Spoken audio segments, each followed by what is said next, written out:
السلام علیکم ناظرین، سوشل میڈیا پر حضرت مولانا سعد صاحب سے متعلق بعض پوسٹس اور تبصرے تیزی کے ساتھ وائرل ہو رہے ہیں، جنہوں نے لوگوں کی توجہ اپنی جانب مبذول کر لی ہے۔ وائرل اسکرین شاٹس میں ایک صاحب نے لکھا ہے، امام مہدی خلیفۃ المسلمین مولانا سعد صاحب ہیں۔ اگر حضرت جی نہ ہوتے تو نہ دنیا، آسمان، زمین اور کائنات کچھ بھی نہ ہوتی۔ آخری زمانے کے امام مہدی حضرت جی ہی ہیں، اس میں کوئی شک نہیں۔ جبکہ ایک دوسرے وائرل تبصرے میں کہا گیا، ارے حضور، یہ حضرت جی امام مہدی مولانا سعد صاحب دامت برکاتہم ہی ہیں۔ ناظرین، ان تبصروں کے وائرل ہونے کے بعد سوشل میڈیا پر اس موضوع پر ہنگامہ کھڑا ہو گیا ہے۔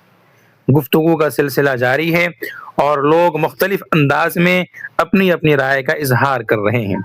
کچھ لوگ اسے سعدیانی فرقے کا ایک نیا فتنہ قرار دے رہے ہیں۔ آپ بھی اپنی رائے کمنٹ باکس میں ضرور لکھیں۔ ویڈیو پسند آئے تو لائک، شیئر اور اردو نیٹ ورک کو سبسکرائب کرنا نہ بھولیں۔ ملتے ہیں اگلی ویڈیو میں۔ السلام علیکم ورحمۃ اللہ وبرکاتہ۔